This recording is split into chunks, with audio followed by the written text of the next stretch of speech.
motoran, bilang ke istri. Mau beli baju, bilang ke istri. Mau olahraga, bilang ke istri. Aduh, ku tak punya uang untuk bisa bayar ke istri. Itu lagu apaan? Lagu baru, judulnya Bilang ke Istri. Maksudnya apaan liriknya kayak gitu? Ya lagu, bebas dong. Namanya juga lagu. Bebas apaan? Itu nyindir, bukan lagu. Loh, kok marah? Bukan marah, cuma klarifikasi. Maksud lagu itu apaan? Itu klarifikasi atau intimidasi? Nggak ngerti. Gue juga jadi istri hasil nyogok. Kerja di pabrik, banyak penjilat. Kerja di tambang, banyak penjilat. Kerja di agensi, banyak penjilat. Semua tempat kerja, banyak penjilat. Aduh, ku tak punya bakat untuk bisa jadi penjilat. Mbak Inem tahu lagunya Sukatani yang bayar-bayar nggak? Kalau dinyanyiin di depannya Pak Nengah seperti apa? Coba yuk kita lihat yuk. Dinyanyiin di depannya Pak Nengah kayak apa, ya?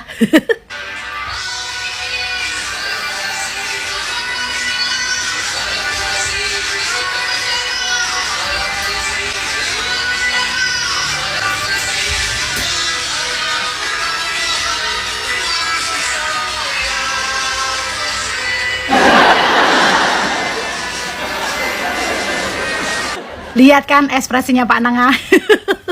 Sempat tak tanyain, ya kamu gimana nih denger musik lagu dari Sukatani nih? Terus Pak Nengah bilang apa? Lagunya bagus kok, bilang kayak gitu.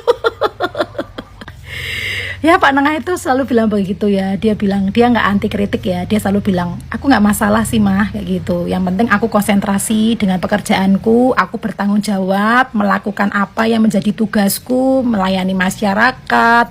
Ya tidak melakukan hal-hal yang lain-lain. Jadi di saat ada lagu yang mengkritik seperti itu bagi Pak Nengah itu hal yang biasa ya. Karena mungkin wujud kekecewaan masyarakat terhadap salah satu instansi. Ya jadi seperti itu bisa jadikan bahan evaluasi ke depannya, supaya nanti ke depannya anggota-anggotanya bisa lebih baik lagi. Seperti itu ya guys ya. Jadi Pak Nengah ini nggak pernah gimana-gimana ya, karena dia selalu lurus-lurus aja. Dia kerja pada realnya, dia melayani masyarakat, berjuang, dan yang paling penting guys, boleh kalian mengkritik tetapi jangan gebiah-uyah. Enggak semuanya kok. Enggak semua ya, tapi ada Kak Inem, mungkin ya, aku nggak tahu ya, tapi sekali lagi enggak semuanya. Banyak juga anggota-anggota yang benar-benar menyerahkan jiwa dan raganya untuk bekerja sampai meninggalkan anak istri, bahkan sampai ada yang kehilangan nyawa ya untuk melakukan pekerjaannya. Itu aja sih dari Kak Inem Jogja sama Pak Nengah ya. Jadi kata Pak Nengah sih nggak masalah, lagu napi kok katanya. Ini bukan pemecatan, tapi ini pembungkaman. Gua anak band yang juga bekerja di bidang pendidikan. Kenalin, gue Rani, vokalis dari Mahardias. Membaca berita ini, jujur gue shock dan gue mau mencoba menjelaskan dari sisi pandang anak band yang juga kerja di bidang pendidikan. Gue sebagai anak band tuh tahu cara menempatkan diri ketika gue lagi ngeband dan juga lagi sama anak murid. Misal lagu gue tentang cinta-cintaan atau tentang kritik pemerintah, gue gak akan ajarin anak-anak murid gue untuk lu cinta-cintaan ya, lu besok kritik pemerintah ya. Enggak. Lagi pula gue yakin itu si Mbak Novi gak akan bilang ke anak muridnya kayak, ibu nih anak band loh, ibu punya band loh, dengerin lagu-lagu ibu ya. Gak mungkin. Musik itu seni hiburan, dan mengajar adalah suatu pekerjaan, kewajiban, dan juga tanggung jawab. Beda, itu dua hal yang sangat amat berbeda. Nggak make sense aja gitu kalau musisi ini dipecat karena lagunya dia. Gue tahu cara pandang sekolah ini seperti apa dan pasti pihak sekolah juga ada banyak pertimbangan. Tapi ini kebijakan yang nggak bijak sama sekali dan menurut gue pola pikir orang-orang ini perlu dirubah.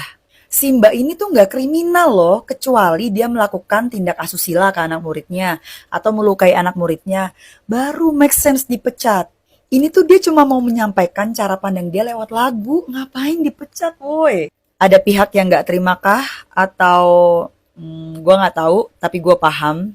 Menurut gue ini nggak make sense sama sekali. Fenomena grup band Sukatani yang menurut saya masih menjadi salah satu isu politik yang paling trending, paling viral dan paling banyak dipergunjingkan oleh publik yang tidak berkesudahan.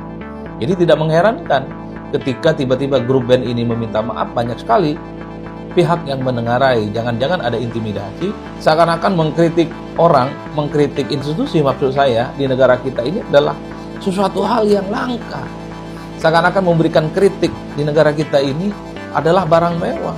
Sehingga orang yang melakukan kritik itu terkesan sangat ketakutan dan terkesan dia tidak punya teman. Gak semua polisi itu jelek kok, dan gak semua apa-apa harus bayar. Terserah ya, percaya atau enggak, ini cerita beberapa waktu yang lalu. Jadi waktu itu, lagi naik kereta. Pas turun dan lewat tiket otomatis, baru sadar, dompet hilang. Isinya, KTP, kartu yang biasa dipakai buat naik kereta, kartu berobat ke klinik, dan macem-macem deh. Cari kesana kemari, tapi nggak ketemu juga. Akhirnya nyerah dan nggak lapor ke polisi waktu itu. Beberapa hari kemudian, dapatlah telepon dari klinik. Ternyata, dompet ditemukan dan disimpan di kantor polisi setempat. Polisi nggak punya informasi kontak, jadi mereka hubungi klinik buat kasih tahu. Setelah itu, ke kantor polisi, tunjukin identitas, isi formulir, tanda tangan. Cuma butuh waktu 30 menit. Dan dompet kembali utuh. Kerennya, nggak bayar sama sekali. Sama sekali. Cuman modal terima kasih. Makasih banyak, Polisi Tokyo. Menurut gue, masalah Sukatani itu bisa nggak sebesar ini. Asal apa? Asal Sukatani harusnya tuh ya Bapak Kapolri itu tuh ngundang Sukatani perform di depan Kapolri. Kalau ternyata Bapak Kapolri tidak tersinggung, Wakapolri dan lain-lain, sekarang kan makin heboh Pak masalah Sukatani ini berhari-hari. Walaupun udah klarifikasi apa segala macam, coba aja Bapak undang. Halo Sukatani, boleh dong tampil depan saya? Pasti Pak, Bapak dapat respect dari masyarakat. Tapi dia malah ngundang Sukatoro. Setelah ramai-ramai gunjang-ganjing, akhirnya band Sukatani boleh lagi lagunya diedarkan. Alhamdulillah ya, alhamdulillah. Tapi kalau dipikir-pikir ini bapak-bapak polisi apa pada kagak mikir ya? Kalau yang begini-begini sering banget diintimidasi, ujung-ujungnya viral, udah pasti viral. Habis itu diizinin lagi. Kan jadi makin buruk aja citra polisi. Besok-besok nih Pak, bapak-bapak polisi yang di atas sana harus punya orang yang kompeten di dalam komunikasi untuk menangkis isu-isu buruk gitu Pak. Dan langsung berbenah tuh. Buktiin kalau kritikan-kritikan tadi itu udah dibenahi. Langsung konferensi pers. Ini kita udah begini, udah begini, udah begini. Bukan malah jadi intimidasi. Viral tuh Pak pasti Pak. Kasihan pejabat-pejabat polisinya, pusing palanya pasti. Gitu harusnya. Ada tagar Indonesia Gelap. Ada tagar kami bersama Sukatani. Ada tagar kabur aja dulu. Itu bentuk kegelisahan rakyat kepada penguasa, kepada pemerintah, kepada negara ini. Tapi itu bukan berarti kita tidak mencintai negara ini. Kenapa ada tagar itu? Karena ada kegelisahan terhadap perilaku aparat, perilaku pemerintah yang tidak pantas di mata rakyat. Rakyat mencintai Pak Prabowo. Rakyat mencintai negara ini. Nah, aparat mencintai Pak Prabowo, aparat mencintai negara ini juga nggak? Jadi jangan terus-terusan rakyat yang disalahkan gara-gara ekspresi-ekspresinya itu. Coba, kami bersama Sukatani karena apa?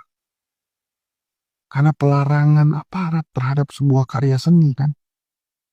Apakah pelarangan terhadap karya seni itu adalah bentuk kecintaan aparat pemerintah kepada Prabowo dan negara? Belum tentu menurut saya. Jadi, wahai aparat, jangan terus paksa rakyat mencintai negara ini. Karena negara ini memang dicintai rakyat. Rakyat full cinta kepada negara ini, full cinta kepada Pak Prabowo. Wahai aparat, Anda gimana? Cinta nggak terhadap Pak Prabowo? Cinta nggak terhadap negara ini? Ya, yang lainnya